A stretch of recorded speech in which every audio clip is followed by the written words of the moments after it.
Bonjour à tous, bienvenue sur la chaîne Autoclick. Aujourd'hui, nous allons aborder un sujet essentiel, l'entretien des plaquettes et des disques de frein.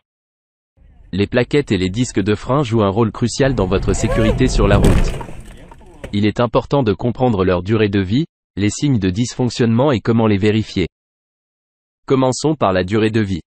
Les plaquettes de frein ont une durée de vie limitée, généralement entre 20 000 et 70 000 km, selon votre style de conduite.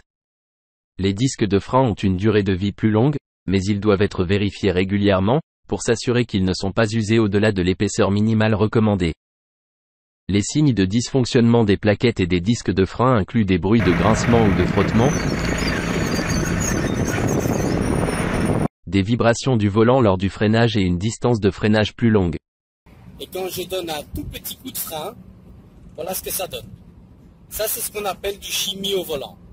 Okay, et uniquement au freinage. Donc ici, j'en déduis que les disques de frein sont complètement voilés. Si vous rencontrez l'un de ces problèmes, il est essentiel de les corriger rapidement pour votre sécurité. Mais comment pouvez-vous vérifier l'état de vos plaquettes et disques de frein? Vous pouvez le faire visuellement en retirant la roue pour inspecter les composants. Recherchez toute usure anormale, des fissures ou des marques de surchauffe. Et là, tu vois qu'il a juste été usé de ça, donc à mon avis, il n'est pas si mauvais que ça. Après, le truc, c'est que de voir s'il n'est pas voilé ou s'il n'a pas pris des coups de chaud. Les coups de chaud, tu les remarques par rapport à des traces noires qui peuvent arriver sur le disque. Ouais. Donc tu as les traces de rouille, tu as aussi des traces noires des fois, et ces traces noires, généralement, elles sont accompagnées d'un creux. Ouais. Donc quand tu touches, c'est creusé. Et auquel cas, le disque, il a chauffé, il s'est déformé, quoi. Donc là, tu freines trop en descente. Trop en descente, ou soit trop intensément. Tu freines fort d'un coup, le truc, il est pincé et ça te brûle ton disque, en fait. Mesurez également l'épaisseur des plaquettes et la profondeur des rainures sur les disques. Enfin, voici quelques conseils lors de la réparation.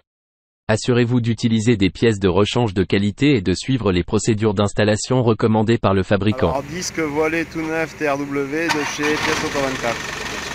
Je sais pas si vous voyez bien le jour en milieu. Voilà, voiture inconduisible.